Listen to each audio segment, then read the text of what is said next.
భావన గారు నమస్తే అండి. నమస్తే అండి. మరి చంద్రబాబు నాయుడు గారు అధికారం మొదలుపెట్టిన 20-30 రోజుల్లోనే ఒకవైపు ఢిల్లీ పర్యటనలని చెప్పి కేంద్ర మంత్రులను కలిసొచ్చారు. ఈరోజు ప్రధానంగా పక్క రాష్ట్ర ముఖ్యమంత్రి రేవంత్ రెడ్డి గారిని కలవడాన్ని అసలు ఏ విధంగా చూస్తారు? చెప్పాలంటే చంద్రబాబు నాయుడు గారు రోజుకి 18 గంటలు ప్రజల కోసమే ఆలోచిస్తారని ప్రతి ఒక్కరికి తెలిసిందే కదా. ఆయన ముఖ్యమంత్రి అయిన దగ్గర నుండి కూడాను ఎలా ఆలోచిస్తున్నారంటే ఏ అంటే అమరావతి, పి అంటే పోలవరం, ఒక మన ప్రీవియస్గా కూడా ఆయన అలాగే ఆలోచించి చేస్తున్నారనమాట. సో ఇప్పుడు కూడా అదే దిశతో ఆయన ఫస్ట్ పోలవరం వెళ్ళారు, మొత్తం ఇన్స్పెక్ట్ చేశారు, దాని మీద ఒక శ్వేతపత్రం తయారు చేశారు. అసలు ఫస్ట్ అంటూ తెలుసుకోవాల్సింది ఎవరు? ప్రజలు. ఎందుకంటే ప్రజలే కదా మనల్ని గెలిపించేది. దానివలన ప్రజల కోసం శ్వేతపత్రం రిలీజ్ చేశారు, దాంట్లో ఉన్న లొసుగులు తెలియజేశారు. నెక్స్ట్ అమరావతి వెళ్ళారు, అది మొత్తం పరిశీలించారు. అవన్నిటినీ కూడాను మళ్ళీ అనలైజ్ చేసుకొని ఇవన్నిటినీ తీసుకొని ఢిల్లీ వెళ్ళొచ్చారు. ఢిల్లీ వెళ్ళి అక్కడ చూసుకుంటే ఆయన ఢిల్లీ వెళ్తే అడుగడుగున నీరాజనాలు అన్నట్టు మంత్రులందరూ కూడా ఆయనతో భేటీ అయిన తీరు మనం చూస్తున్నాం అందరం కూడా. తర్వాత వచ్చేసి ఆయన ఎప్పుడు కూడాను వెళ్ళి కాళ్ళు పట్టుకోవడాలు, లేదంటే బొకేలు ఇవ్వటాలు, ఇలాంటి రాజకీయాలు చంద్రబాబు నాయుడు గారికి చేతకం అనమాట. సో ఆయన ఏం చేసి వచ్చారు అయ్యా అంటే, మనకి 189 కిలోమీటర్స్ రేడియస్లో మనకి ఔటర్ రింగ్ రోడ్ తీసుకొచ్చారు. జగన్మోహన్ రెడ్డి ఢిల్లీ వెళ్ళి కాళ్ళు పట్టుకొని కేసులు మాఫీ చేయమని అడుక్కోవటం కాదు, ఇటువంటివి తీసుకొచ్చి చూపించు. ఏంటి గద్దెక్కిన 11 నెల రోజుల్లోనే ఈయన ఇటువంటివి చూపిస్తున్నారు తీసుకొచ్చి అభివృద్ధి.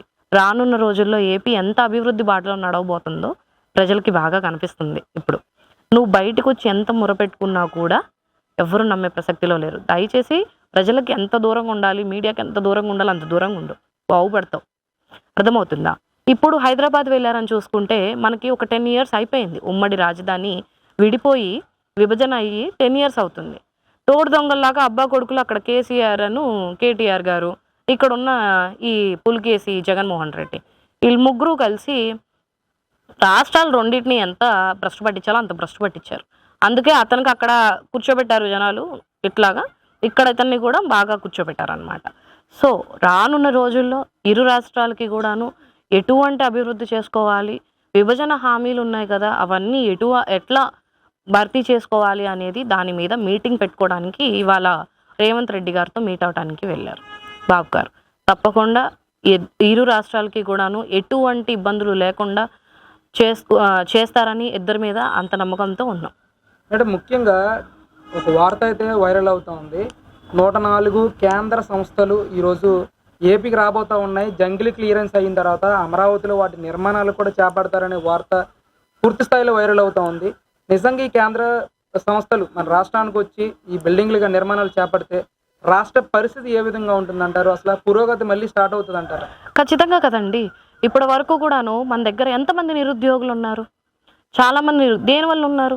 బాబు గారు గత 5 ఏళ్ళలో ఉన్నప్పుడు అంతకు ముందల ఆయన కంపెనీస్ తీసుకొచ్చారు, స్టార్ట్ చేశారు కొన్ని, వాటన్నిటిని తరిమేశాడు కదా. రాజధాని లేదన్నప్పుడు మనకి పెట్టుబడులు పెట్టడానికి ఏ కంపెనీలు, ఏ వ్యవస్థలు వస్తాయి మనకి?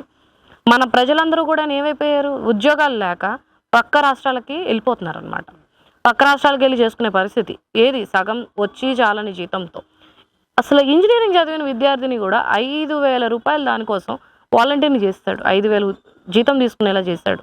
అది వీడి స్థాయి. 10th క్లాస్ ఫెయిల్ కదా. ఇలానే ఉంటాయి వాళ్ళ ఆలోచనలు అనేవి. సో బాబు గారు నిజంగానే తీసుకొస్తారు, చెప్పారు. ఆయన దగ్గరగా 20 లక్షల ఉద్యోగాలు ఆయన అప్పుడు చెప్పున్నారు, భవిష్యత్ గ్యారంటీ అప్పుడు కూడాను.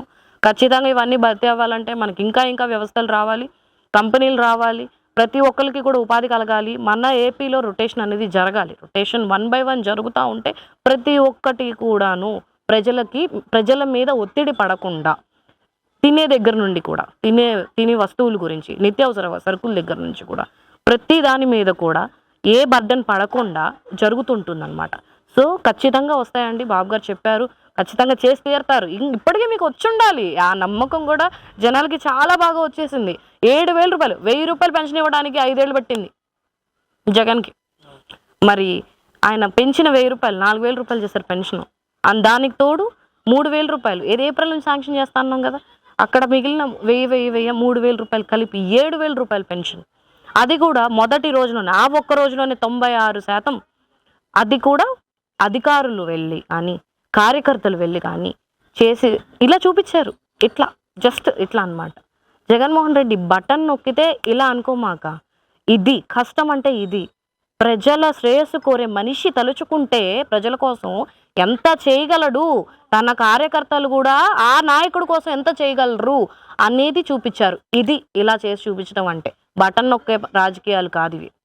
అంటే తెలంగాణ ముఖ్యమంత్రి రేవంత్ రెడ్డితో చంద్రబాబు నాయుడు గారి భేటీతో రాష్ట్రానికి సంబంధించిన విభజన హామీలన్నీ కూడా నెరవేరే పరిస్థితి ఉంటుందంటారు? ఖచ్చితంగా నెరవేరుతాయండి.